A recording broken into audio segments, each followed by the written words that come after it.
All right, thank you so much and good afternoon to everyone. Thanks for coming for the second and actually the final webinar on our second and final day of the 12th Singapore AIDS Conference 2020, which of course, as you all know, is taking place this year on the virtual stage because of the times that we find ourselves in. The theme for the last webinar is really looking at treatment, cure, and potentially even an end to HIV. And it gives me great pleasure to introduce to you our plenary speaker for this session. Her name is Professor Sharon Lewin. Professor Lewin is the inaugural director of the Peter Doherty Institute for Infection and Immunity and Professor of Medicine at the University of Melbourne.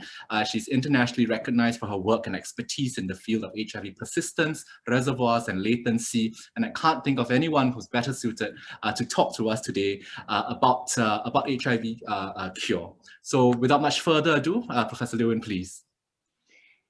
Thank you very much, Chen. Great pleasure to be here. And I'll just wait until I can see my slides. Are my slides up? Not yet. Do I need to, there we are. Excellent. Okay, well, thank you very much for the introduction.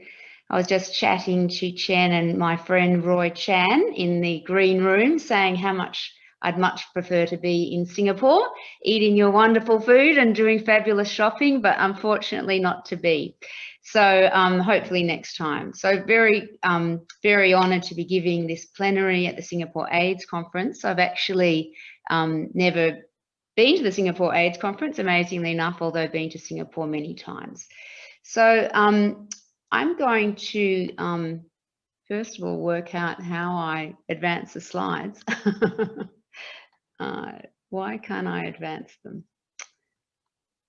There we go, cool. So I'm going to speak to you about HIV cure, and first of all start by reminding you, and I'm sure you all know, that HIV cure remains extremely rare. We have examples of eradication and remission, but this is still extremely uncommon. Many of you will know, of course, of Timothy Brown, the man cured of HIV back in 2009 following a bone marrow transplant from a CCR5 negative donor. Now, unfortunately, Timothy died just about 2 months ago from recurrence of his leukemia. So I'd like to first dedicate my talk to Timothy. He was a wonderful man and advocated extensively for more research in cure. Just, oh, I'm having a bit of trouble. Sorry, yes. Just last year, we heard about a second man cured of HIV through exactly the same approach, a bone marrow transplant with a CCR5 negative donor. This was Adam Castileo, now 3 years following transplantation off antiretroviral therapy and no HIV rebound. Now, this, of course, gives us hope that Timothy Brown was not just a one-off, but still, obviously, we can't use bone marrow transplant for cure. Earlier this year, we heard about Lorraine Willenberg. She's a woman, lives in San Francisco. She's never been on antiretroviral therapy, but has been infected for over 25 years. And a very interesting report showing that she has no intact virus left, only bits and fragments of defective virus, showing us another potential pathway to cure. And finally, about 10 years ago, we learnt that there are a subgroup of people that can undergo what we call post-treatment control or remission. People that have been on treatment for, say, 2 to 3 years, then stop antiretroviral therapy and virus doesn't rebound. This is a little bit more common than we thought, especially during treatment of acute infection. Perhaps about up to 10% of people may indeed be post-treatment controllers. I'm not sure that I can advance the slides from my end, so maybe if I could get you, yeah. So if you could just, I'll tell you when to advance if that's okay, because it's not, I've got a lot of animation. So today I'm going to speak to you, my outline today, if you could advance a slide, is I'm going to just very briefly review new concepts in understanding HIV latency. I know many of you are not basic scientists. I'm not going to get into too much detail, just the highlights. Next slide. I'm going to review the clinical strategies for an HIV cure. Next slide. which will cover immunotherapy, broadly neutralizing antibodies, and advances in gene therapy. And finally, I'll talk to you about some work which we're doing through the International AIDS Society of how we might implement an HIV cure. Next slide. So there are two major forms of HIV-infected cells. First, productively infected cells. They can be measured by detection of DNA in the cell, RNA in the cell, HIV protein on the surface of the cell, and usually these cells die. Then there's latent infection, where there's integrated DNA in the cell, but there's no RNA in the cell, no protein expressed, and therefore these cells survive. What we now know, though, is that it's not really as simple as one form or the other. There's actually a spectrum of activity. So there can be deeply latently infected cells and cells that are still producing RNA. Next slide. So I'm going to just briefly review 4 new concepts in HIV persistence and latency. First of all, reservoir activity. As I mentioned earlier, not all latently infected cells are completely silent. Some of them dribble out virus at low levels, even in people on treatment. Second of all, these cells proliferate. And this is a really important finding. It's another way that these latently infected cells can replenish themselves. And we know this because we have confined cells in people on antiretroviral therapy with the identical integration site. Thirdly, we know that position matters. Where the virus integrates actually has a very specific effect on the outcome of that cell.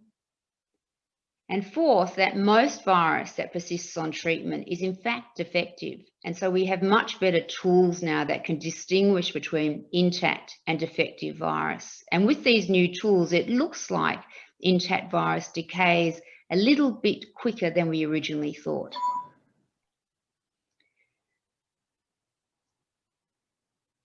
So one very important finding that came out early this year is that some HIV integration sites can actually keep the virus silent. And this can determine the likelihood of whether the virus is transcriptionally active or not. We've got many new techniques that can actually simultaneously determine the integration site, the sequence of the virus, whether it's intact or defective, and whether it's transcriptionally active. And using these new tools, a group from the US showed that in a subset of elite controllers, intact virus is only found in gene deserts, meaning that it's found in areas where it actually can't undergo transcription. And this is a really exciting finding, showing us that some elite controllers may indeed be completely cured.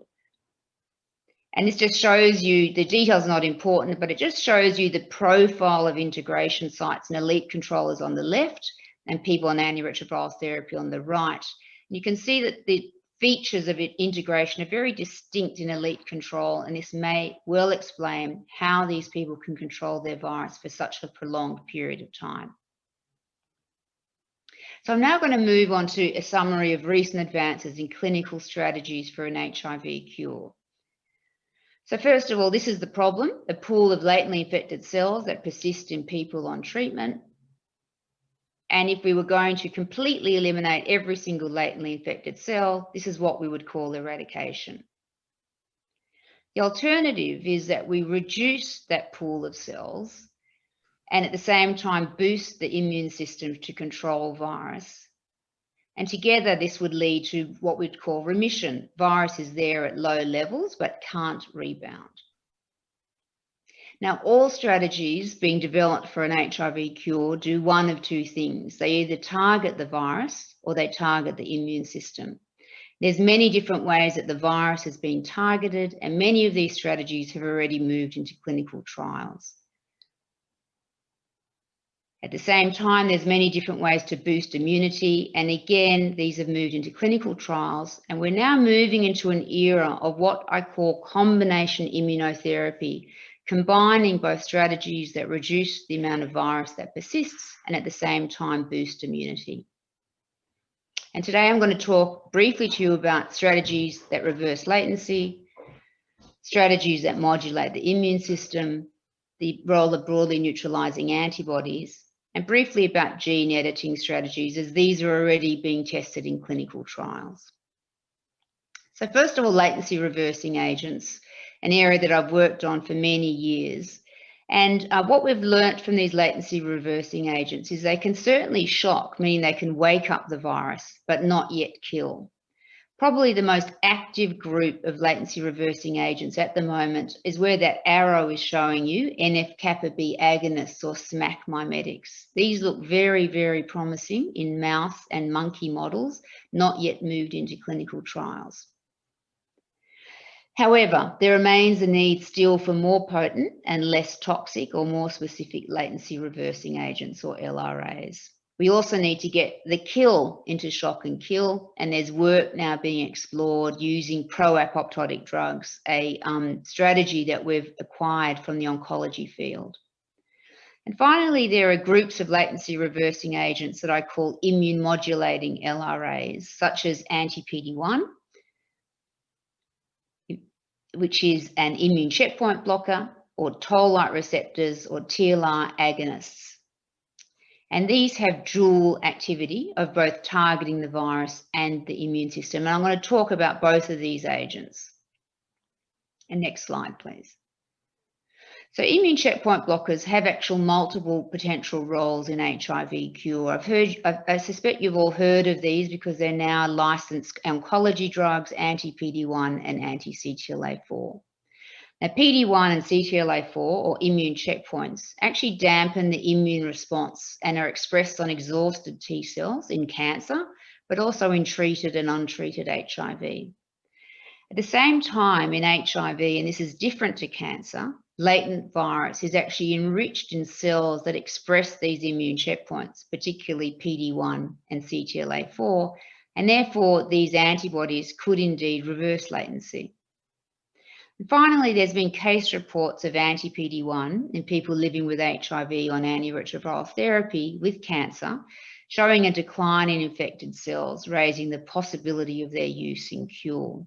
However, these are only case reports to date, and the case reports have certainly been mixed. So we've recently had the opportunity to study immune checkpoints in quite a large clinical trial. It was of anti-PD-1 with or without anti-CTLA-4 in people living with HIV on ART with cancer. It was a multi-site, non-randomized phase 1 study done largely in the US, and we investigated the effects on HIV latency in the reservoir in 40 individuals, the largest study yet to date of these agents.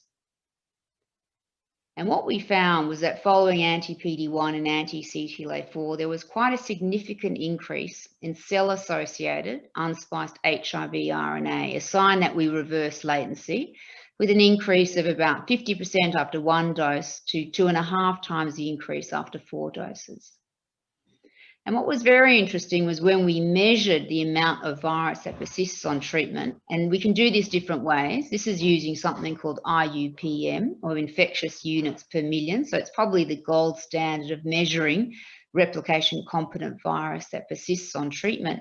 You can see with anti-PD-1 alone, we didn't budge the reservoir much on, but when you compare baseline to what we find on ICB, or a shorthand acronym for immune checkpoint blockers. But in 2 patients, and admittedly these are small numbers, who actually had this test done, you can see quite a substantial reduction. The real challenge with these antibodies, of course, is that in someone who doesn't have cancer, they have significant toxicity. But we're very interested in ways that we can use them either as single doses or very low doses alone and in combination. Finally, we've been studying anti-PD-1 in the setting of a monkey model. And what we found in this work, where we took infected monkeys that were on antiretroviral therapy, they received either control antibodies, as you see here in black, or anti-PD-1 in red, either while on treatment and following treatment interruption. And I'll just show you what we found when the virus rebounded. So in these graphs, you'll see blue is the control antibody, red is giving anti-PD-1 early and following treatment interruption, and green is just giving it following in treatment interruption. This is a Kaplan-Meier plot of showing you the time to viral rebound, clearly no difference. But if you look at the viral load after rebound, and in blue you can see the high viral load in the control animals after stopping treatment, the presence of anti-PD-1 substantially reduced viral load by about 2 logs, showing that this antibody can substantially improve HIV-specific T cell function. Now, the other immunomodulatory agent that's being used in various clinical trials for cure is something called visotolimod, a TLR7 agonist that was originally developed to treat hepatitis B. It is a toll-like receptor agonist, and it stimulates various components of the immune system, shown here on the right as a range of cytokines that are associated with innate immunity. This agent also has some activity of reversing latency. It's been shown in vitro and in some non-human primate studies. And in one study, when a TLR7 agonist was combined with broadly neutralizing antibodies, 50% of the animals were actually cured. So a lot of excitement about this potential approach. Now, the first study of TLR7 agonist or visotolimod was just published in Clinical Infectious Diseases about a month ago. It was a double-blind placebo-controlled trial. It showed that TLR7 agonists were safe in people living with HIV. There were very minor adverse effects. There were clearly immune-enhancing effects, shown here on the right at doses greater than 4 milligrams, but there was no latency reversal. However, this study was really important because it now paves the way for combination studies. And combination studies, which are large, randomized, and also include a treatment interruption, are now currently underway. The first combination study to be reported was RIVER. This used a latency reversing agent, vorinostat, together with a vaccine to boost immunity. However, the study showed no change in the reservoir, and this didn't include an ATI or an antiretroviral treatment interruption. However, this is a few of the many studies that are now being done. All of these studies have between 60 to 100 participants, so they're substantially high. And you can see the use of both TLR9 agonists, latency reversing agents such as romidepsin, together with broadly neutralizing antibodies, and they all now include a treatment interruption. And there are many other trials using other immunomodulatory agents such as interferon, IL-15, TLR7 agonists, and others. And if you just advance the slides, we're involved in a study in Melbourne called Titan, which combines TLR9 agonists with a broadly neutralizing antibody. We'll have a treatment interruption, and we expect this to be completed in the next 18 months.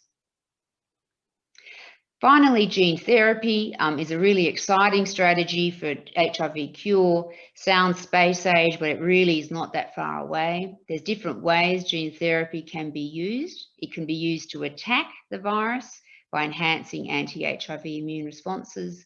It can be used to protect the virus, to protect from the virus by engineering uninfected cells to be resistant to HIV. And it can be used to purge the virus by directly eliminating the virus itself. The challenge for gene therapy is delivery. At the moment, most gene therapy is ex vivo, meaning you've got to edit the cells outside the body and return those gene-edited cells. But there's a lot of progress with in vivo gene editing, which we're now seeing in clinical trials. So this shows you the ex vivo gene therapy, people living with HIV on treatment, having leukapheresis. The genes are modified ex vivo with different gene editing tools. Here showing deletion of CCR5. Those CCR5 negative cells are reinfused in the body. And we know that this is safe. However, the numbers of cells that maintain or persist is around 6%, and this needs to be a lot higher. There are multiple phase 1-2 clinical trials using ex vivo gene therapy. They're targeting people living with HIV with cancer and without cancer. They're targeting CCR5 to protect the cells. They're targeting HIV to purge the cells from the virus. And they're targeting both CD4 and CD34 positive stem cells.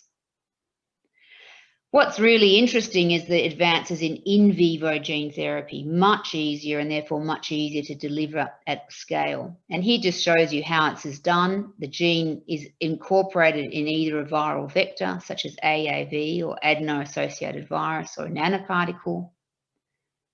And this has already been done for delivery of antibodies to people living with HIV. And a recent presentation at CROI earlier this year showed that this could be successful for delivery of a broadly neutralizing antibody called VRC07.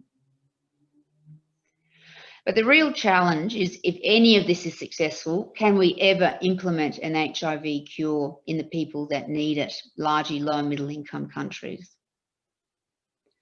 And this is how I expect we will see cure rolling out. So at the moment, we're in 2020, we have daily antiretroviral therapy. In the next few years, we almost certainly will see long-acting ART and even broadly neutralizing antibodies as part of our treatment toolbox. And most likely the first cure intervention that I think will get into the clinic will be what I call combination immunotherapy, the different combinations I've explained to you that look good in monkeys, we haven't yet proved it in humans. There's a lot of work being done in ex vivo gene therapy or cellular therapy cures. Eventually, we hope to get in vivo gene therapy cures. And the ultimate goal, of course, is a single shot cure that could be delivered to everyone with great ease, though we're many decades away from that.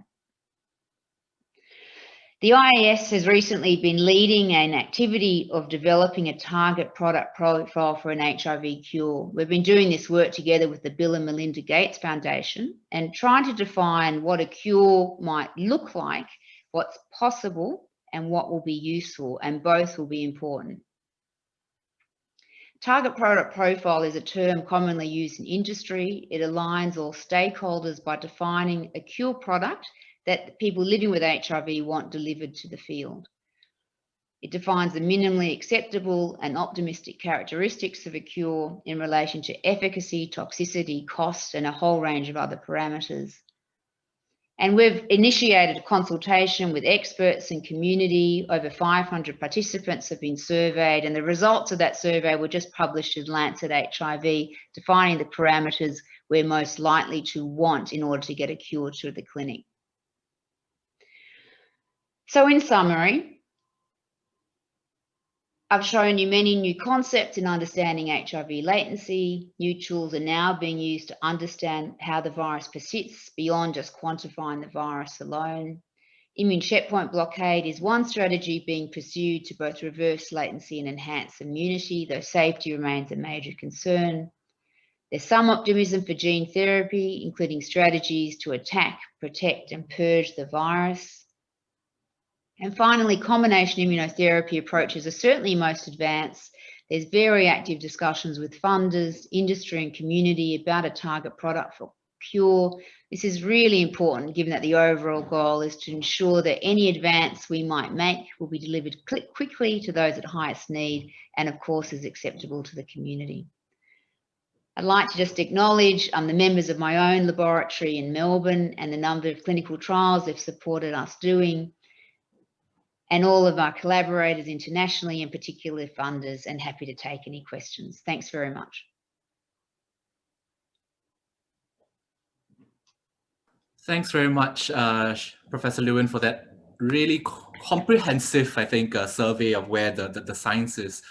There is a question from Benson, who's asking, Prof. Sharon, do you know if there are any factors that determine which part of the human genome the HIV integrates into, and hence, determining, what happens after that? Yeah, a very interesting question. In untreated HIV, or if you just throw HIV onto cells in a laboratory, it integrates everywhere. There's no specific site where it's enriched. But when you look in people on treatment after a long period of time, you find that the virus is enriched in certain parts of the genome. It's usually enriched in actively expressed genes, and it's also enriched in some genes that may be associated with cell survival. But what was really interesting in what the study that I presented that was published earlier this year was that in elite controllers, the virus is in totally different parts of the genome compared to people on antiretroviral therapy. And in those people, the virus is in gene deserts. And we still don't understand, gene deserts meaning it's not actively transcribing. We still actually don't understand how it gets there. Does it land there from the beginning? Or over time, do people who have elite control slowly edit out the cells where the virus is in a site that allows it to be recognized? And in the end, you get left with this pool of cells that have a silent kind of hiding place. It's found the right spot to hide in. So integration sites become a really important aspect in us understanding HIV persistence. Thanks. Prof. Lewin, so I've got a question of my own, which is that you've kind of shown us so many different strategies for cure that we are looking at. Does it mean that, you know, if and I mean when the day comes that we've got something that's workable, that our strategies for people at different stages of HIV infection would actually be different? You know, if we were looking at curing someone who was recently diagnosed and not yet on treatment versus someone who's been living with HIV and getting treated for, you know, 5-10 years, would our strategies then be different? Yeah, they may well be. At the moment, nearly all the studies that have been done tend to be done in people or animals, models, or people that have been on treatment for a very long time. So we've done that traditionally because the reservoir, the amount of infected cells is smallest. You've got no activated infected cells, you just got latently infected cells. But there may well be reasons that you should use your cure strategies early in infection. And there's now just beginning to, some studies looking at using a cure strategy together with ART at the time of initiation. And I think the long-term goal is that this may well be an option for people. It may not suit everyone, because if there's toxicities and complexity with this sort of intervention, you may well say, why bother? You know, antiretroviral therapy is so easy. Eventually we're going to get injectables, we're going to get implants, why bother? Well, for some people, implants, injectables, daily treatment will be fine, but for others who can't stay on treatment lifelong or can't access treatment for whatever reason, or have adverse events, you know, this may be, unless we get it really, it's maybe an alternative for them, or a choice of which we can put to people, a bit like you either have medical treatment or surgical treatment for certain, you know, for an arrhythmia, for example, it could well look like that. Right. I'm quite conscious of the time. There aren't any more questions in the Q&A, but I guess one question from me, which would be a question that's posed to me by some of my patients in clinic, which are, you know, you've kind of answered it in your talk already, but really, you know, in your opinion, how far are we from something that's really going to be workable for, you know, some or most patients? And, you know, what kind of message do we give to people living with HIV till that day comes? I think hearing from someone like you would be really great. Yeah, sure. Well, actually, my patients ask the same thing, and I say that that a cure will be available, I think, for some people, for certain situations, probably in the next 5 to 10 years. People that perhaps have started treatment very early or have certain features that make this cure successful. A cure for everyone, like we have for hepatitis C, you know, the best treatment and everyone can access it. I think we're many, many years off that. I recently wrote an opinion piece for World AIDS Day, and I wrote that we're decades away, and I got slammed by community members saying I'm not ambitious enough and I shouldn't be a scientist leading the field because I should be fighting for a cure. But I'm just being realistic, because I don't want patients to think that it's around the corner. But I think I tell my patients that there's a huge number of scientists working on this. It's seen as one of the biggest scientific challenges, along with finding a vaccine. I think that's reassuring to people living with HIV. People living with HIV want a cure. They want people to be working on this. It is difficult, though, for a whole range of reasons, of the virus being able to become part of our genome. But I think a cure for everyone will eventually get here, but I still think it's a long way off. What I tell them in the meantime, antiretroviral therapy is excellent, stay on your drugs. U equals U, you can't get much better than daily antiretroviral therapy for now. Right. Thank you so much, Professor Lewin. And I think it's been a real pleasure and a real privilege to hear from you, someone who's so actively involved in the field. I think we can close the Q&A for this. And unfortunately, Professor Lewin, won't be able to take any more questions after this. But if anyone else, thinks of a question later on, just type it in the chat box. We will get the questions to Professor Lewin via email and get them back to you, the answers back to you in some way, shape, or form. So thanks so much, Sharon. And hopefully we'll get to see you in Singapore soon for the next SAC. Pleasure. Thanks a lot. Thank you. Bye. Thank you. All right. Now we're going to move straight along to the panel discussion, the last panel discussion of this year's Singapore AIDS Conference. And it gives me, I just want to let everyone know that the theme for this fourth panel, as you can see on the slide, is HIV treatment and access to care in Singapore. So, this presentation will be very much focused on things that are happening in our country. Now, it gives me great pleasure to introduce the first panelist, who is Associate Professor Vernon Lee. Associate Professor Lee is the head of the Communicable Diseases division in the Ministry of Health, and he's a preventative medicine physician as well. He's also adjunct associate professor at the South Swee Hock School of Public Health, National University of Singapore, and sits on the Council of the Academy of Medicine of Singapore. Prof. Vernon Lee will be talking to us about where we are with 1990 in Singapore, and we will take questions once again at the end of the entire set of presentations. Over to you, Vernon. Thank you so much, Seong. So I'll be speaking on this road to 1990 again. I think this is quite an annual fixture that we see the Singapore's, in a way, scorecard and our progress in terms of how we're moving to 1990. But I think, like what I've mentioned in previous years, this is not so much meant to be looking at where we are now as a snapshot in time, but it is meant to see where we have, how we have progressed across the years, and what are some of the areas that we will need to continue to strengthen and improve on, and other areas where we are doing well, but we have to continue to sustain this momentum. Oops. Oh, sorry. Okay. So I'll be just talking a little bit about the global situation. Again, a summary of the local methodology that we use to compute our 1990 stats, and then the actual results of the care cascade in Singapore. So you can see that the initial target was for the world to hit this 1990 target by 2020. Essentially, this means that 90% of HIV positive people will be diagnosed. Out of these people who are diagnosed, 90% will be placed on ART. And the third target is that of those who are placed on ART, 90% will have HIV RNA suppression.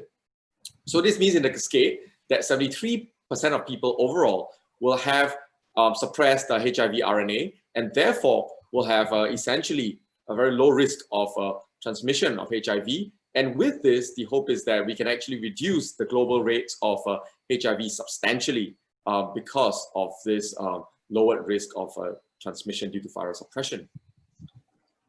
This is where we are globally in 2019. So we fall short collectively across the whole world on all the three counts. But we have been making quite a bit of progress across the years. So if you look at the global progression, where we had started some years back, if you look at where how many percentage of people have been virally suppressed, it was about 39% several years back, and now we've moved up to 59%. And the 1990 actually, we have actually met the 80-80-80, which is more than 80% of people have been diagnosed on ART and on suppression. So I think globally, a lot of progress is being made, and hopefully this will continue in that same trajectory. So where we are in Singapore, how we have obtained the data for Singapore is from the HIV registry, which everyone's familiar with. So the HIV registry will allow us to determine all of the people diagnosed with HIV and also linked to HIV care in Singapore. And these are the numbers in 2018. Why we use 2018, although we're in 2020 now, is that we have to follow up these patients for a year.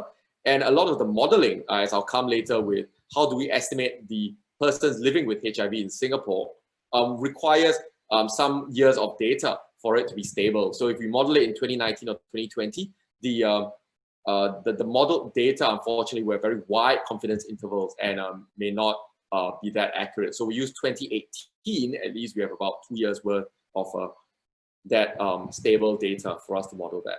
So this is the actual number of people diagnosed with HIV and reported to our registry. And then of these, the persons who are linked to HIV care. Now, estimation of number of people, as I mentioned, we use a European CDC modeling tool to estimate this number. And as you can see, the sort of red dotted line is the number of persons living with HIV notified to the registry. So that's the number I showed earlier. And then the blue line with the green 95% confidence interval, that's the model estimate of the number of persons living with HIV in Singapore in the various years. You can see the model number of estimates actually is plateauing. That means that indeed we are expecting that across time we may be seeing fewer new HIV cases in Singapore. So as of end 2018, there are about 7,800 persons living with HIV as estimated from this model, as opposed to about 6,200 plus who are diagnosed and reported. So the other estimations, those retaining HIV care on ART and on viral suppression, are obtained from a random sample of patients, and we sample these patients on an annual basis. So there is also some sampling error involved year to year. And these are the sample estimates. Of those people who are linked to HIV care, about 92% are retaining care. Of these, 90% on ART, and about 82% have suppressed viral load. This is across the entire sample. Yeah. Okay, so this then is the cascade for the 1990 outcomes in Singapore for 2018. So breakpoint 1, which is HIV persons diagnosed, we are at 80% of the model estimates. For the second target, which is a percentage of diagnosed persons on ART, is at 91%. And of those on ART, another 91% have HIV RNA suppression, leading to an overall 66% of all persons living with HIV who have RNA suppression. So this is our progress throughout the years. If you see our overall HIV cascade, which is the overall outcome, which is the graph on the bottom right, you can see that we started 5 years ago at about 50%, and we've been steadily increasing to 66% overall, which is well short of the 73%, but we are doing quite well on the second and third 90, which we have now met. The second 90, the third 90, we have consistently been above 90%. If you look at where we are currently still lacking, which is the percentage of HIV people diagnosed, we have started out at about 60-odd%, and now we're hitting 80%, which is very similar to the overall global average as well. So the progress we have made in terms of getting people tested and diagnosed with HIV has improved across the years. But this is something that we need to continue to push because we want people to get diagnosed so that they can move towards treatment and viral suppression. So compared to other regions, you can see that Singapore's 80% is actually about the global average, but still falls short of some other countries in terms of getting people to come forward to get tested and to be diagnosed. But in terms of the other two targets, we are in general, at the sort of top of various regions, both in terms of the percentage of people on ART and also those who are virally suppressed. So in conclusion, I think, as I've mentioned, the first 90 target, progress is made throughout the years. We are now at 80%, but work remains to be done. this is something that we need to continue to work on and to ensure that people actually come forward for testing and have a good knowledge of their risk of HIV so that they can be aware of the risk and be tested. For the second and third targets, while we have hit the 90% target, we want to not rest on our laurels, but continue to push for people who are diagnosed with HIV to come forward for treatment, to enable them to have good access, good care, and to have viral suppression. So a big thank you for everyone who have contributed to this 1990 journey, including the National HIV Program, Health Promotion Board, DSC, AFA, and other partners and stakeholders. There are too many to list, but thank you for all of you in supporting us on this journey. Thank you so much. Thank you so much, Vernon.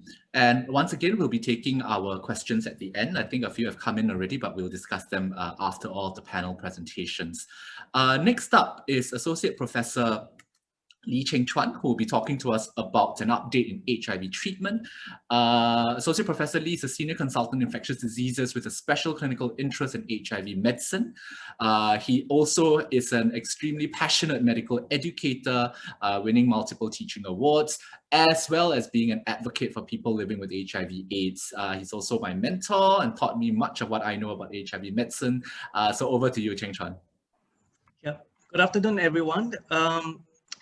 The Singapore AIDS Conference audience is always very heterogeneous, so my talk is targeted at the general audience. I won't be going through the details of the study. And just now we heard from Sharon that HIV cure is very challenging, but thank God we got effective treatment now.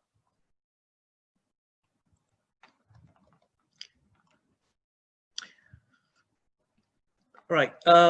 Much of the medication to treat HIV target the life cycle of the HIV in the CD4 of the human body, and the virus has three enzymes that we can target.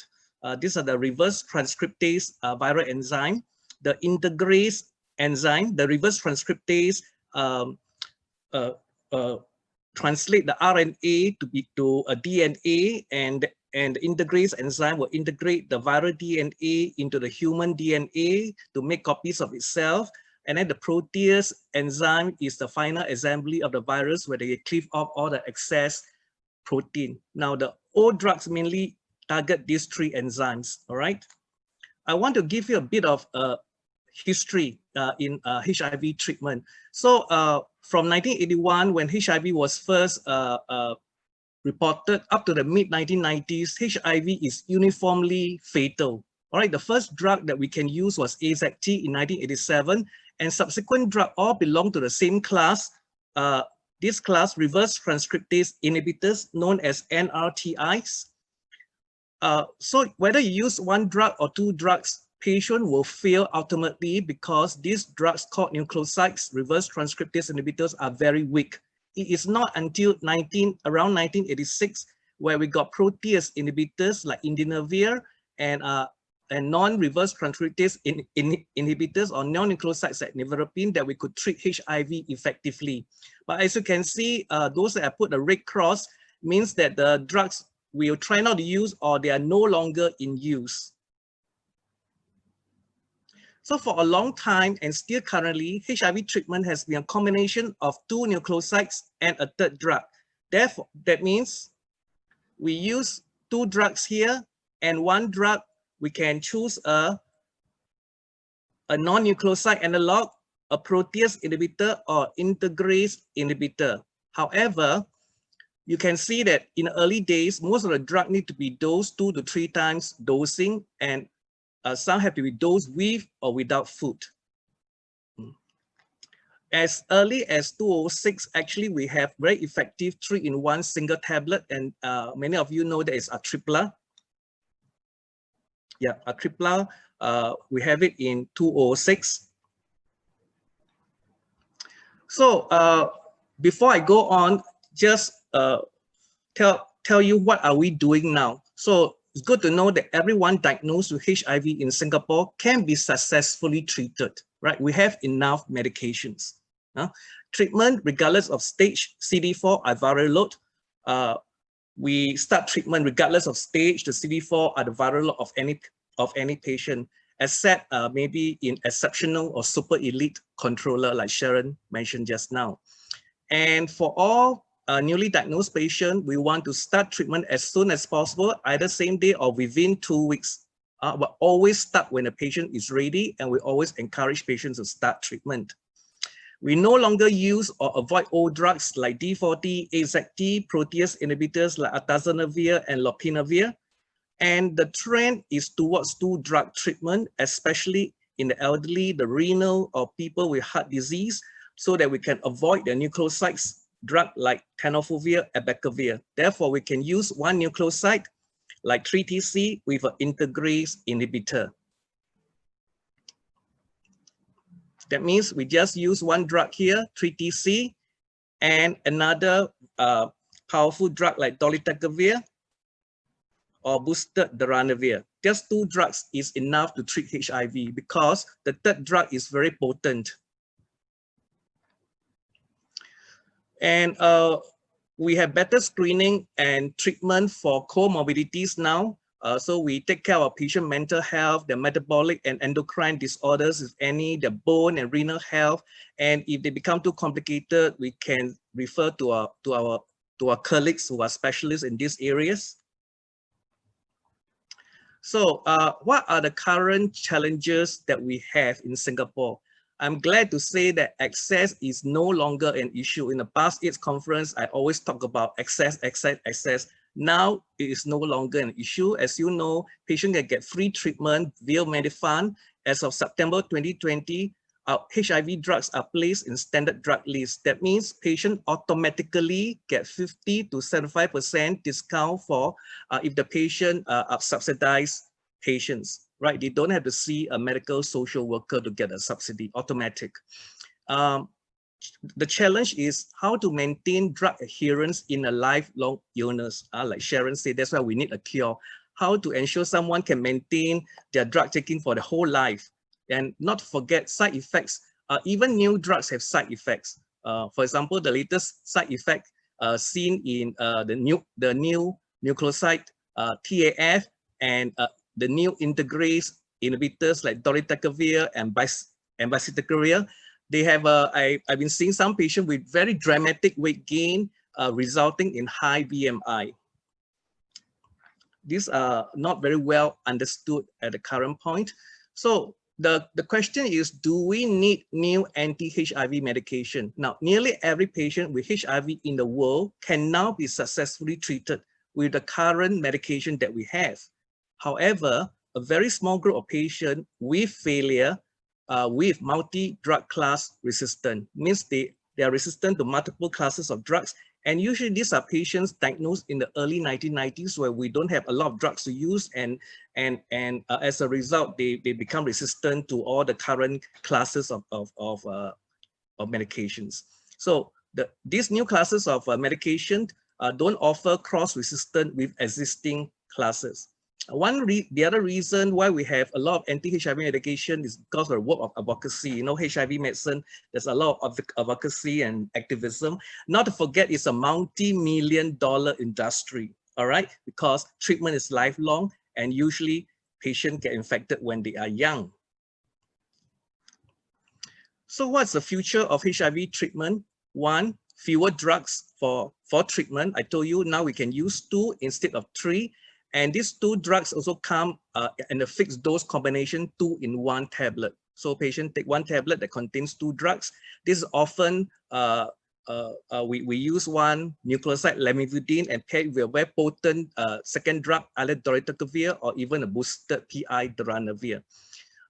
Drugs now, we have less frequent dosing. In the future, we're going to have once a week oral dosing or once a month or 2 monthly injectables.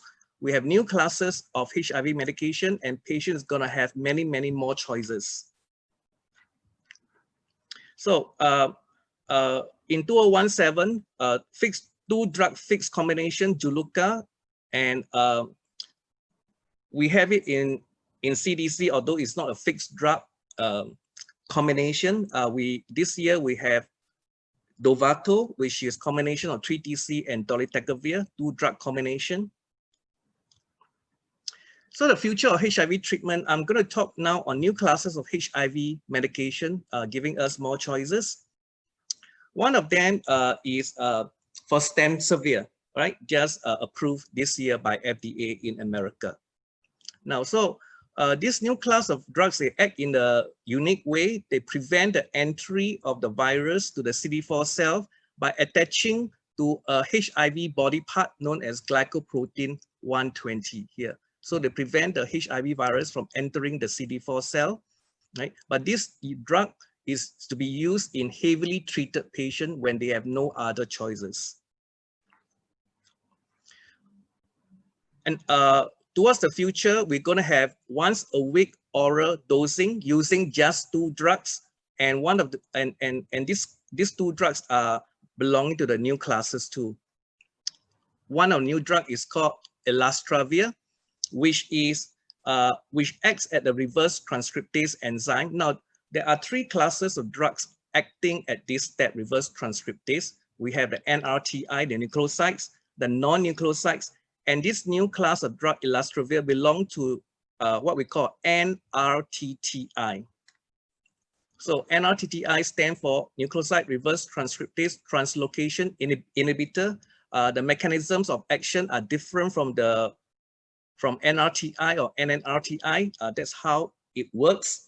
And this drug is very potent and have no cross resistance to other classes of drugs targeting this enzyme. So Elastravir is available in the 2-drug combination, just like Juluca or Dovato. When combined with Doravirine, which is an NNRTI, just 2 drugs, patient can take it once a day, a new 2-drug combination, single tablet. However, Elastravir is discovered that can also be given weekly, not daily. So if it combined with another new NNRTI, MK8507, now this drug haven't been given a name. So if this new drug is combined with Elastravir, we can have once a week oral dosing. This drug is not available yet, is undergoing phase 2 dose finding trials presented in Glasgow this year. Then we have 2 drugs, again using 2 drugs by injections, either once a month or 2 monthly. Now, referring to the integrase inhibitor cabotegravir and the NNRTI rilpivirine, they can be given intramuscularly, and this combination has been approved for use in Canada this year as a long-acting injectable regimen, but they are cautious. They only inject monthly, and it's a switch therapy. That means patients are on oral therapy for 6 months, then they switch to these injectables, and they need to take the oral formulation first for 1 month to make sure there's no side effect. Then you can continue with the injectables. Now, this approval is based on these 2 studies that's published in New England Journal of Medicine in March this year for the 8-week study. However, in the recent presentation at AIDS conference this year, we know that these injectables can be also given every other month. In fact, it achieved better efficacy due to more dropout rate. So every other month injection can be as good as monthly injection from the Atlas 2 and the Polar study. And from the extended study of this FLAIR and Atlas studies, the regimen did not require a lead-in period of oral versions. Means you don't have to take oral versions of these 2 straight away. They can go to injectables. All right. The side effects are limited, and the majority actually prefer injections when it's more painful, but people still prefer injections. What are the reasons? The reason quoted include easier to travel because they don't need to carry the pills when they travel, or they have 2 months of uninterrupted drug efficacy. They don't have to take daily to remind them of the illness, less frequent drug intake. So they don't have to take it daily, less risk of missing a dose and therefore treatment failure, and less risk of HIV transmission, yeah, because they don't have to take it daily. So these are the abstract for the information that I've given you just now, all presented at ID Week or the HIV Glasgow meeting this year. So I have no time to go through other new agents. So we have other actions, other classes of drugs called monoclonal antibody agent called ebalosumab, which is an entry inhibitor, but it needs to be given intravenously and dosed 2 weekly. We have the lenacapavir, which is a capsid inhibitor, but to be given subcutaneous injection, but it can be dosed every 6 monthly. These 2 drugs are mainly used for, again, heavily treated patients where there are no alternative. And also the third class of drug, which I didn't mention here, is maturation inhibitors. So what I just presented to you is that we're going to use fewer drugs, 2 drugs in a single tablet. We have many new drugs coming up, and the future looks bright in terms of treatment. Yeah, thank you. Thank you so much, Cheng Chuan. Now I'm going to go right along and introduce our next speaker and our next panel presenter. He is Dr. Dariush Piotr-Oshniza. He is the co-founder and clinical director of the NUH HIV program, as well as founder of the NUH HIV prevention service of the BPrep clinic. Dr. Oshna received his medical degree and PhD from the University of Amsterdam and is an active member of the local HIV care fraternity. Dariush, over to you. Thank you. Thank you very much, Seong. Thank you for inviting me to speak at this Congress again. And just one disclaimer is that I'm, of course, talking from home, and I have 2 dogs, and there is a small chance they may start barking. So I already apologize for that if that happens. Let's see if I can move the slides. Yes. These are my disclosures. And then today what I'll talk about is differentiated service delivery. I've only 10 minutes, so there will be a very quick overview in which I will talk about what differentiated service delivery actually is, why it is important, and I hope to give you a few examples of such differentiated service delivery. And I hope, if time allows, that we can have a short discussion on differentiated service delivery here in Singapore and how we can approach that in the future. So moving on to the definition, the differentiated service delivery is actually a client-centered approach that simplifies and adapts HIV services across the cascade in ways that both serve the needs of PLHIV better and reduce unnecessary burdens on the health system. And why is that important? Well, so far, we have actually only roughly half of the global population of people living with HIV on antiretroviral treatment. So even though the 1990 goals we are progressing towards them, also globally, as Vernon Lee mentioned, we are still really not there as a global as a global community. At the same time, it is unlikely that we will have more funding in the coming years. So we really need to make sure that we properly streamline our resources to treat people living with HIV at global level, regional level, national level, but also at facility or institution level. We often claim that our patients who are receiving successful antiretroviral treatment actually have normal lives, thanks to their wonderful doctors, wonderful treatment. They do not get opportunistic infections. Their life expectancy is virtually the same as those individuals not living with HIV. They don't have to worry about passing HIV virus to their sexual partners. But is it really true that people living with HIV have completely normal lives? So these are a few quotes from real patients. The first one, I'll just read it for you. The amount of time we spent in the health facility is in the queues a queue for triage, a queue for the nurse, a queue at the pharmacy, and a queue for the labs. It's too much time. I want to come to the facility only twice a year. I have a life to live. And this is a quote from a patient from Kenya. So you may think, okay, this is far away, very far away from Singapore. But I have a few quotes for you also from my own patients here in Singapore. I do not like stopping my treatment, but I do not have time to go to clinic. I work whole day and clinic is not open on weekends. Another client is saying that I've been taking PrEP for a year. I get it from one of my regulars who said that I should get an HIV test. I did that last year, but I got strange looks from the GP when I told him that I was gay. Can I just not do an HIV test at home? And the last quote, I just tested positive. I'm scared to tell my boyfriend I want to become undetectable ASAP, but the doctor said I had to wait a few weeks before all the blood tests are ready and I can start treatment. So these are real quotes from real patients, that 3 of them here in Singapore. And you can see that we really talk about a diversity of individuals who live with HIV. So one size definitely does not fit all, because we all have indeed different sizes and different lives. And as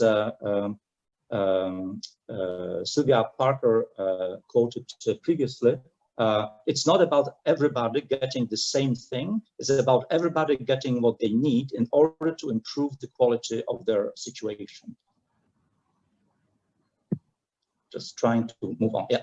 So what are the benefits of differentiated service delivery? Obviously, there are benefits to the people living with HIV, because the service can be tailored to the individual, to their individual needs. But there are also benefits to the institutions providing these services, and also the national level, because the resources can be better streamlined and allocated more efficiently, not only in terms of money and financial resources, but also in terms of manpower and the attention of the healthcare providers to those who really need it most. As the following part of my talk, I would like to give you a few examples of differentiated service delivery. And the most commonly quoted one and the most well-known is the differentiated ART delivery to stable patients. This differentiated ART delivery to stable patients has been mainly described in high prevalence, low income settings such as sub-Saharan Africa. And the 4 most commonly talked about differentiated ART service delivery programs to stable patients are client-managed groups, in which clients or patients in the clinic actually meet regularly in groups for the refills of their ARVs. So these are stable patients who actually have no medical issues. They meet together, and these groups take place outside of the medical facility, and they are managed by the clients themselves.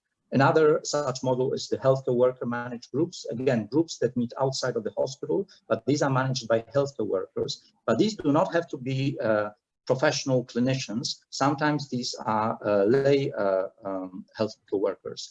And we have already seen some examples of that in Thailand during the talk by Rina. Third most commonly quoted model is the facility-based individual models, where individuals come to the clinic, to the facility, not in groups individually, but when they come for the refills, they never see the clinician, they never see a nurse. They basically just come for the refill of their medication. And then the last model is out of facility individual models, where the refills happens individually outside of the facility. And sometimes this also holds for clinical consultations that happen individually outside of the facility. There is a bit of delay when advancing slides. Oh, hold on. Yeah, there you go.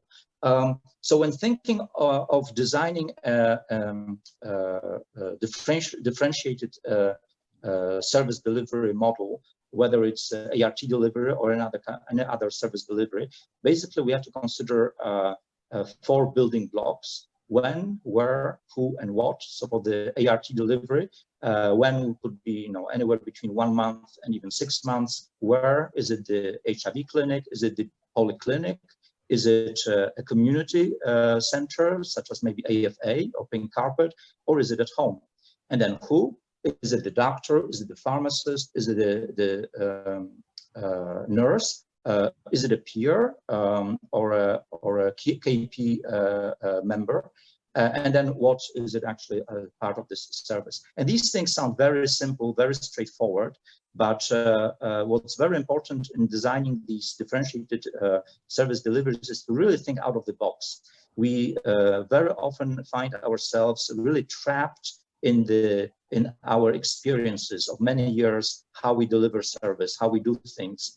And we need to step out of that box and think how to do it better. But there's only one way to do it better, and that is when these four building blocks concentrate around the client or the patient. That really needs, that person really needs to be in the center of the service delivery. In the interest of time, I will skip this slide because we are a bit late. Okay, so beyond differentiated ART delivery, there are also other differentiated service deliveries. When you look at this continuum, this prevention and care continuum, the differentiated ART delivery only covers this part, so the last 2 90s. But of course, you can think of differentiated service delivery when you think about diagnosing, how you test people, and also there is definitely possibilities for differentiated service delivery in terms of prevention. And of course, something that comes to mind very quickly is delivery of PrEP services. And there are, of course, examples of differentiated service delivery in Singapore. A good example already present for many, many years is community-based and lay provider administered HIV testing services, such as those offered for many years by AFA. However, more differentiated service delivery models are needed to improve outcomes, especially at the front end of the care cascade, so the first 90 goal. And this is also reflected in the talk by Vernon Lee, where he showed that indeed in Singapore, we achieved the second and the third 90-90, but we can still do better in terms of the first 90. So maybe that's something where differentiated service delivery in terms of testing can come in. Okay. In terms of differentiated service delivery in terms of testing, you can think of, for instance, guided self-testing, and this is something that has been also done in Thailand, where people can get tested, receive testing kits at home with the videos or on YouTube videos how they should perform the test, and then they can send the test in to get the results. Of course, differentiated PrEP delivery, something what we have seen really in Thailand taking real lead in not only in the region, but I think in the world, how they have differentiated their services to deliver PrEP to key affected populations through services that are indeed key populations led. Same day ART versus a bit more deferred ART, a couple of weeks, is also something that could be part of differentiated service delivery. Okay. This is an example. This is a slide actually from. Darush. How much time do I have? 1 minute. 1 minute. Oh no, don't worry. I'll make. I think I'll make it. I'll make it. So this is a slide from Thai Red Cross Research Center, which shows differentiated HIV testing service delivery through KP-led health services. And again, you can see with the way they designed it, they looked at the blocks, at the 4 blocks, and the 3 stages: mobilizing, testing, and linking. And indeed, when you look at who building block, it's all KP-led services. Okay, let's move to the next one. So what about differentiated service delivery in Singapore? Of course, I'm trying to move the slides on. There you go. So of course, we are very far away from sub-Saharan Africa, where patients have to walk 100 or hitchhike 150 kilometers to refill their ARVs. However, patients in Singapore also are very differentiated and diverse. And as you can see from the definition itself of the differentiated service delivery models, this is something that can really be also useful in developing here. But I would like to emphasize that we should not be fooled. Differentiated service delivery is not just introducing telemedicine in our clinic. We really need to think out of the box and to maybe ask ourselves, the famous quote that goes like, some people, ask, is it possible? And we can just say, well, why not? Let's just try it and make our service delivery more focused on the patients. This is my last slide. So the key points from this very short talk is that we have to keep in mind that one size never fits all in the world of HIV, whether it's people living with HIV or people who are at risk, who need prevention. Although most experiences for differentiated service delivery come from high prevalence sub-Saharan African countries, the need for such differentiated service delivery is universal and also includes Singapore. Differentiated service delivery applies to the entire care continuum, not only ART delivery. And it is really the next logical step in the patient or client-centered care. The last slide is just a few resources if someone is interested in terms of differentiated service delivery. And that's it. Thank you very much. Thank you very much, Dariush. And I would like to maybe just move on to the last presentation, not only of the webinar, but of our entire conference. And it gives me great pleasure to invite Ms. Noorafika.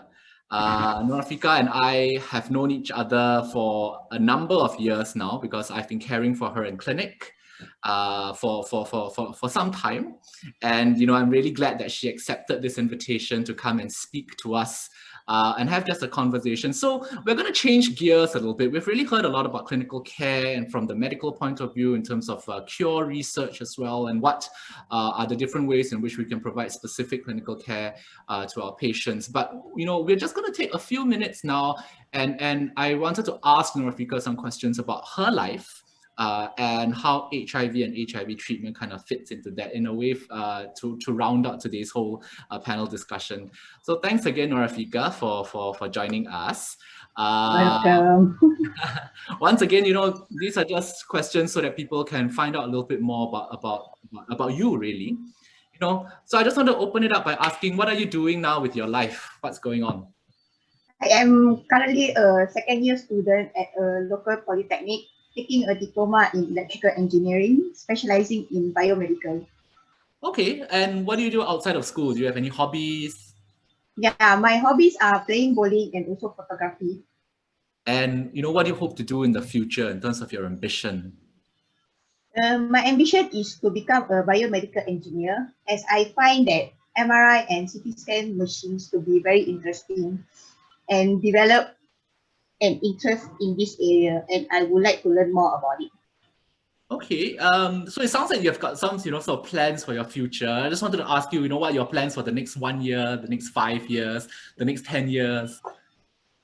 For the next 1 year, I aim to finish up my diploma and graduate so I can pursue my ambition.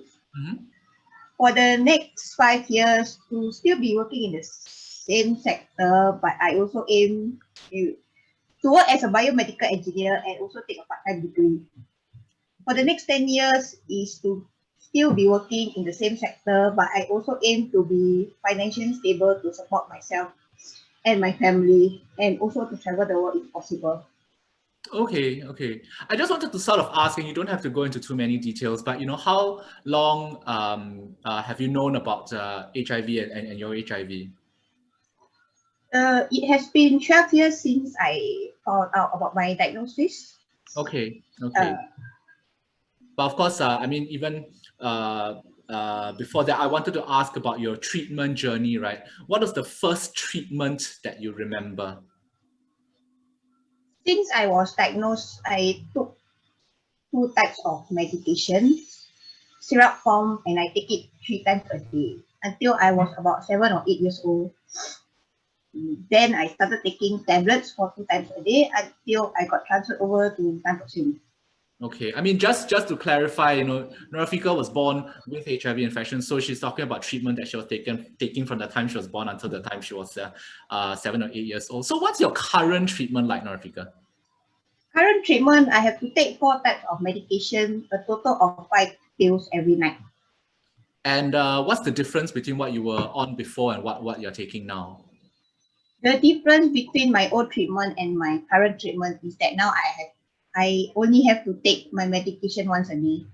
Okay, and how does this medication and treatments all fit into your daily schedule?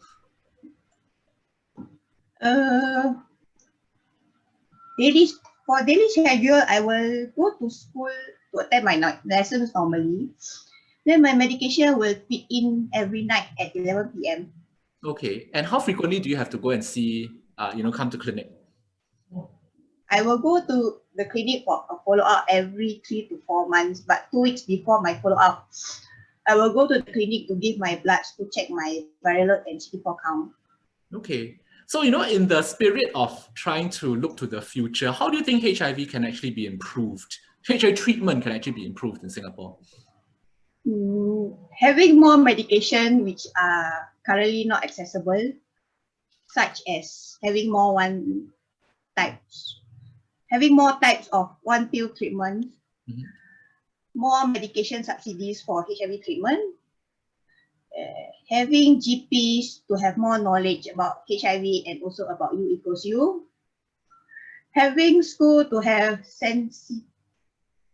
sensitive training for their staff about HIV, because many people are misinformed about HIV and have outdated thinking about it.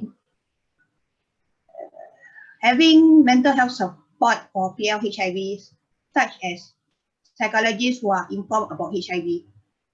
Okay, I think those are all things that, you know, those of us who are working in the field can really take to heart.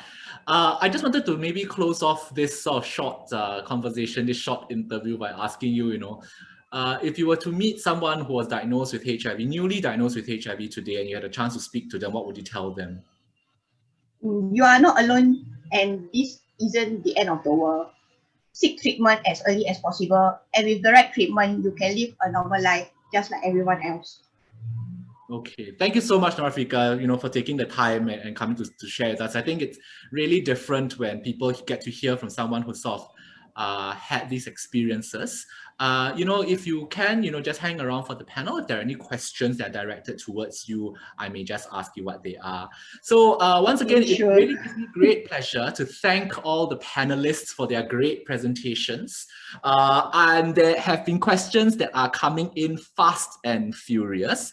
But maybe what I can do is we can kind of go in chronologic order in terms of the panel presentation. So Vernon, there have been a number of questions, you know, about firstly, late presentation.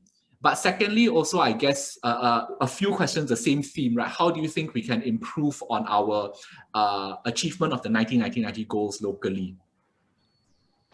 Yep, thanks so much, Chen. So yeah, there's quite a few questions on surrounding late presentation and also how we improve that, especially the first 90.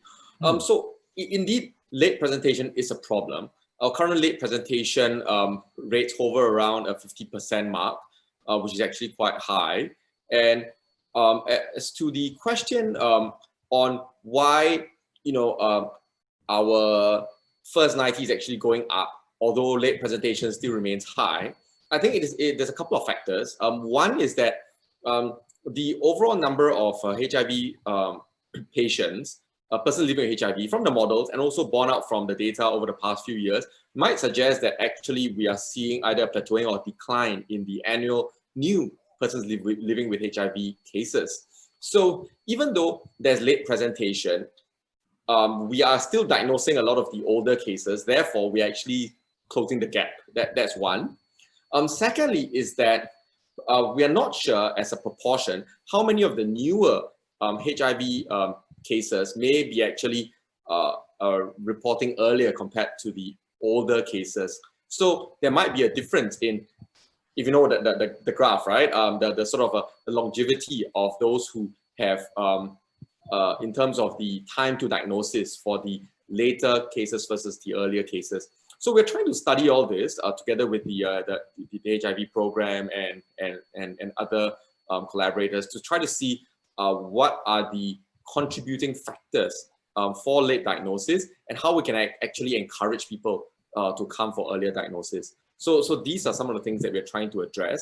I think the first 90 is very critical because as long as people don't know their status and they are diagnosed late, it will sort of undermine the treatment effectiveness. So we want to be able to encourage people to come early for diagnosis, and that might be, you know, we have to sort of address multiple factors, including many of the things like you know, treatment that Chuan has mentioned, and also the other factors such as you know, not knowing the risk or this you know, concern about stigmatization and so on, some of which may be unfounded because these are addressed through the various schemes and the various sort of support groups that we have. So hopefully we can get that up as much as possible. I think for the second and third 90, it's really to sustain and also strengthen the access to treatment and care that we already have in a very good way,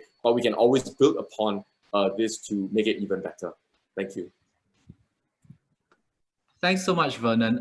Maybe the next question I will direct towards Dariush. I think there have been a number of different questions sort of around the same theme about maybe potentially giving some examples of what you think differentiated service delivery would be for HIV, especially working within the unique Singapore context, right? What we are essentially can do in our healthcare institutions.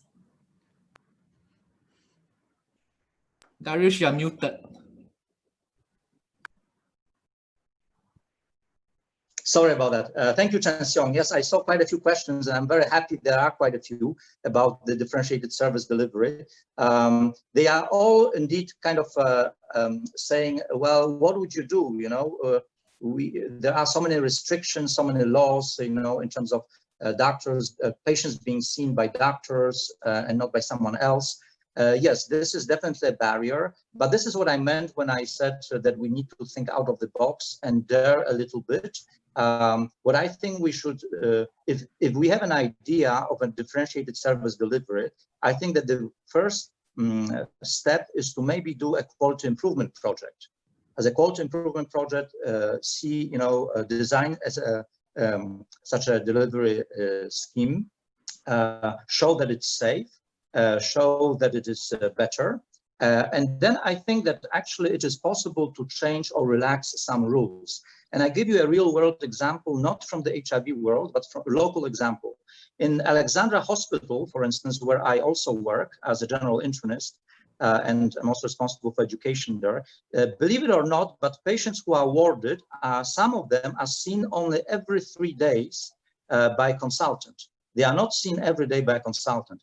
And that is allowed by the regulators here because it is a test bed of innovative care delivery, and I think that there are possibilities. We just have to design them, do it safely, maybe on a small scale as a quality improvement, and then show it to the bigger fraternity, medical fraternity, and the Minister of Health maybe, or other regulatory bodies, and hope that they will also be enthusiastic about it.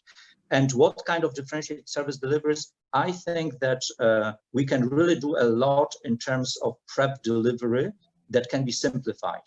I think that we talk a lot about simplifying and scaling up PrEP delivery, and often what we mean by that is just letting GPs do it. I think it can be made even simpler than that. And of course, we have seen excellent examples of that from Thailand. So maybe small steps, but in the right direction, and still not being intimidated or thinking, no, this cannot happen. So that is my answer. Thanks so much, Dariush. Maybe a question directed at Chuan or Prof. Lee. Yep. You know, you talked a lot about new ways of delivering HIV medicines, including, you know, what I personally think is very interesting, like monthly or every 2 month injection. So there was a question which maybe you answered already in the typed out version, but maybe you could expand on your answer. How do you think people with HIV nowadays, you know, for your patients in clinic, how will you choose who should go on injection treatment? How will you explain? How will you try to sell the idea to them? And who do you think would benefit most? Yeah, I have patients who are already asking me when will all this come to Singapore. So there are patients out there who already knew about this. But definitely, if it's available, we should always tell the patients, and it's an extra option that they can consider. Not all patients will want it. Patients still have to come to the healthcare center every month to have their injections. Yeah. So, and maybe cost will be an issue. I think it's going to be expensive. So I don't know about that. So if the choice got available, I feel we as physicians should always tell our patients when it's available. Right, thank you. Maybe we'll just do sort of one last question, which is directed at actually Norafika, which was actually, you know, has the current COVID-19 situation made living with HIV, getting treatment or your medication, you know, has it made it more difficult or different in any way?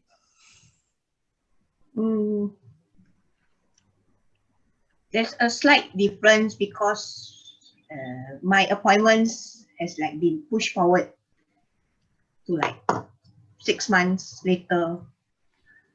As for medication wise, I still get it. I get them in the clinic as usual. Okay. Okay. So I'm just looking through the other questions. Some of the questions actually around things like U equals to U and the risk of HIV transmission with somebody who's positive but has an undetectable viral load. I think we actually covered them in last Saturday's talk, where we focused a little bit more about U equals to U, including questions about U equals to U being a nationwide campaign. I think some of this was talked about last week already. So, you know, if people remember the National HIV Program's Singapore HIV Congress last year had the theme of U equals to U, so I hope that goes some way towards answering that question. Most of the other things that I see in the Q&A have been touched on by all of the panelists, so I think all I need to do at this point is to thank all the panelists, you know, Professor Lee Chuan, Dr. Vernon Lee, Dr. Dariush, as well as Norafika for taking the time to really share their expertise with us and answering questions. And, you know, thank you so much for attending the Singapore AIDS Conference and staying for the second webinar. Once again, if you've got any questions, do feel free to just email in to us. And I am very happy to hand the screen time back over to our MC, Ms. Ting. Thank you so much. Thank you, Dr. Wong. That brings us to the end of Singapore AIDS Conference 2020. I hope you have brought back some useful information for your practice and programs. Before we end, I would really like to require assistance by completing the feedback forms. You can find the feedback forms by scanning the QR code on your screen.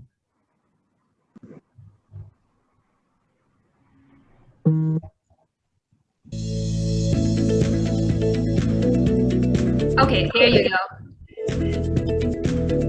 Your evaluations and comments will be tremendously valued. And while you're doing that, I wish all of you to have a wonderful week ahead and hopefully to see you in 2022.